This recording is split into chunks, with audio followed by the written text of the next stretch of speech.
नमस्कार दोस्तों, स्वागत है आपका हमारे इस चैनल धूप धुनुची आरती में। दोस्तों, शंख के ऊपर क्योंकि मैं कई सारे वीडियो बना रहा हूँ तो उसमें से आप लोगों के कई सारे सवाल भी जो है मुझे मिल रहे हैं, तो इसीलिए जो है आज का ये वीडियो उसी के कारण है। आप में से कई लोगों ने मुझसे कहा है कि दादा, शंख विसर्जन करने के बारे में कई लोग कहते हैं कि शंख अगर टूट गया है, किसी भी प्रकार में उसमें कोई क्षति आ गया है, छेद आदि हो गया है, तो शंख को जो है विसर्जन कर देना चाहिए। यानी कि टूटे हुए या फिर जो है किसी भी प्रकार की कोई क्षति अगर हो गया है, किसी भी तरह से अगर जो है वो टूट गया है, तो वो वाले शंख जो है उसे नहीं रखना चाहिए। यानी कि कई लोगों ने एक शब्द का प्रयोग किया है, वो मुझे एक्चुअली समझ में नहीं आया। एक जन ने कहा है कि विकलांग शंख जो है नहीं रखना चाहिए। यानी कि विकलांग शंख जो है, यानी कि कोई टूट आदि गया है तो विकलांग शंख जो है उसे जो है विसर्जित कर देना चाहिए, ऐसा कहा जाता है। इसमें क्या हम जो है शंख में अगर किसी भी प्रकार की कोई छेद आदि होता है तो उसे ही विसर्जन करना चाहिए या नहीं, यह आप लोगों का सवाल है। तो पहली बात जो है, शंख विसर्जन करने का विषय तभी आएगा जब जो है बजाने वाले ये जो मुख आदि है इसमें किसी भी प्रकार की कोई क्षति होगा। यानी कि ये किसी भी प्रकार से जो है टूट गया है या फिर बजा नहीं पा रहे हैं। कई समय आप देखिएगा शंख के मुख इस प्रकार से टूटे होते, कुछ शंख की जो है कई पुराने लोग ऐसे कई सारे पुराने शंख जो है वो रख देते हैं जिसके मुख जो है किसी भी कारण से शायद गिर गया है या फिर किसी भी कारण से मुख में जो है ना, आप अगर बजाने जाते तो आपको मतलब आपके होठों पे जो है वो चुभता है एक प्रकार से। तो वो वाले शंख जो है बजाने के समय आपको किसी भी प्रकार की मतलब टूटे हुए, उसके मुख टूटे हुए हैं, वो चुभता है मतलब मुख टूटे हुए हैं। तो किसी भी प्रकार से अगर बजाने वाले अंश में कोई प्रकार से टूट जाता है, ये वाले अंश समय जो है ये इसमें छेद आ जाता है, ये वाले टूट जाता है। अब मूल विषय ये है कि बजाने वाले ये जो छेद है इसमें किसी भी प्रकार की क्षति या फिर जो है टूट जाता है, तभी ही जो है आपको विसर्जन करना चाहिए शंख के यहाँ पर थोड़े से, मान लीजिए यहाँ पर थोड़े से कहीं पर घिस गया, मतलब होता है ना, कई समय हम लोग ले रहे हैं तो कुछ दीवार आदि में थोड़ा सा घिस गया आदि, तो इससे जो है थोड़ा बहुत क्षति इसमें हो गया, तो उसे आपको विसर्जन करने की आवश्यकता नहीं है। शंख बजाने की जो मूल विषय है, मतलब ये जो छेद है वहाँ पर अगर किसी भी प्रकार से कोई क्षति होता है तो हमें जो है उस शंख को विसर्जन करना चाहिए। असल में इसका जो मूल लॉजिक जो कि मुझे समझ में आया कि अगर जो है मुख में किसी भी प्रकार की कोई क्षति होता है या फिर जो है किसी भी प्रकार के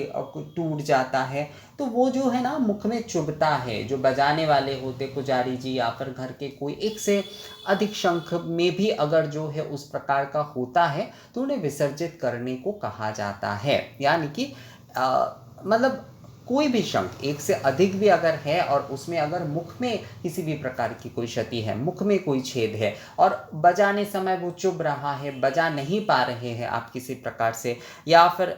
इस जगह पे बहुत ज़्यादा जो है क्षति हो गया है, किसी भी प्रकार से गिरने से हो सकता है, कोई दूसरे कारण आदि से हो सकता है, तो उसे,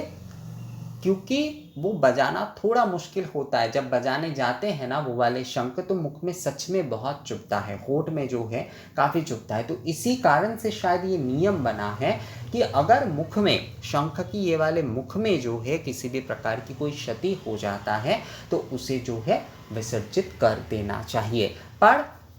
यहाँ पर जैसे कि ये देखिए, ये वाले शंख मैंने जो है ना, ये वाले शंख जो है मैंने बचपन में ही इसे एक्चुअली कटिंग किया, मैंने खुद कटिंग किया था, इसे कटिंग करके घिस आदि था, क्योंकि इसके जो है ये वाले दाने जो है वो थोड़ा मैं बजा नहीं पाता था बचपन में, तो इसे मैंने खुद कटिंग आदि करके जो है एक्चुअली उस समय तो सभी को लगा था कि जो है मैंने तोड़ दिया है। असल में वो कटिंग करके जो है मैंने इस चीज़ को सही किया था, शंख को जो है, और उसके बाद क्योंकि बजाने में पकड़ने में आसानी होती थी तो इसीलिए जो है मैंने कटिंग करके इसे घिस घिस कर जो है इस प्रकार का किया था। दोस्तों, ये बचपन की, ये सबसे पुराने शंख है हमारे घर के। तो ये वाले शंख में जो है मान लीजिए यहाँ पर थोड़ा सा कुछ हो जाता है, तो इसे आपको बदलने की आवश्यकता नहीं है। वहाँ पर आप चंदन काष्ठ और सोने का जो है आप स्पर्श करा सकते हैं और पंचामृत या फिर जो है चंदन जल, गंगा जल आदि से आप शंख को स्नान कराकर जो है बहुत अच्छे तरीके से धूप दीप आदि से पूजन करके फिर भी आप जो है पूजा के लिए इस्तेमाल कर सकते हैं। यानी कि वो शोधन होता है, वो शोधन होता है। आप में से कई लोगों ने मुझे कहा है कि दादा ये शंख की शोधन की प्रक्रिया भी अगर आप एक बार दिखा देते तो वो मैं अभी तो जो है मतलब शंख को लेकर ही आप लोगों का बहुत सारे मेल मुझे मिलता है। मुझे कमेंट से ज़्यादा मेल मिलता है। ये पहले समय से ही हो रहा है। धूप धुनुची आरती चैनल के जब मैंने खोला था तब से ही ये हो रहा है। तो मैं देखूंगा। एक जन ने जैसे कहा है कि दादा आप अपने सारे शंख को, मैंने लगभग तो सारे शंख जो है दिखा ही दिए हैं। ठीक है, एक बार मैं और कोशिश करूंगा अगर जो है आगे चलकर कभी जो है वो वाले आप लोगों को सभी दिखाने की। मेरे पास मिट्टी के शंख और बाकी जो भी सारे शंख आती है उसके ऊपर एक वीडियो बनाने की। और कई लोगों ने आप में से जैसे कि कहा है कि शंख जो है शोधन करके किस प्रकार से दोबारा इस्तेमाल किए जाते हैं उसके ऊपर भी एक वीडियो के विषय में, तो उसके बारे में भी मैं सोचूंगा दोस्तों, आगे अगर संभव हो सके तो ज़रूर उसके ऊपर वीडियो बनाऊंगा।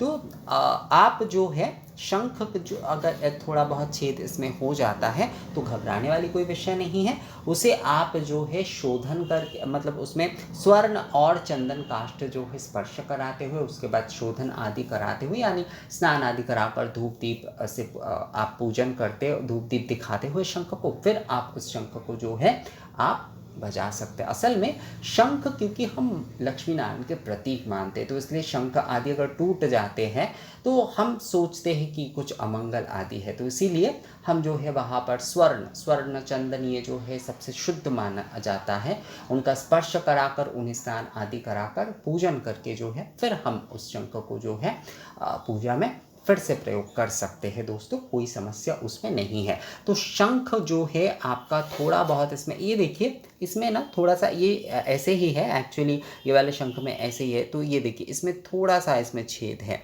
तो इसे आपको बदलने की कोई आवश्यकता नहीं है। ये सारे जो है बहुत सारे लोग शंख लेकर आते हैं उसके बाद उन्हें थोड़ा डिफेक्ट आदि मिलता है, थोड़ा सा छेद आदि मिलता है तो परेशान हो जाते हैं। बिल्कुल परेशान होने वाली कोई बात नहीं है, वो नेचुरल है। और अगर जो है शंख का थोड़ा बहुत जो है कहीं पर घिस जाता है, मतलब ऐसे मान लीजिए दीवार आदि पे कुछ घिस गया तो इसमें थोड़ा सा दाग आ गया, स्क्रैच आ गया आदि ये सब कुछ, तो उसे लेकर परेशान होने की कोई आवश्यकता नहीं है। जब आपका ये मुख वाला जो अंश है, ये जो शंख का जो मुख वाला अंश, ये किसी भी प्रकार से टूट जाए, इसमें किसी भी प्रकार की कोई क्षति हो जाए, आप बजा नहीं पा रहे, आपको चुभ रहा है, तभी जो है आपको शंख बदलना है, यानी कि शंख को आपको विसर्जित करना है। नहीं तो आपको शंख को विसर्जित करने की कोई आवश्यकता नहीं है। आप जो है अगर आपका थोड़ा बहुत टूट जाता है आदि जो है, मतलब थोड़ा बहुत जो है आसपास अगर कुछ होता है, तो जैसे बहुत पुराने शंख जैसे ये वाले शंख मैंने दिखाया ना,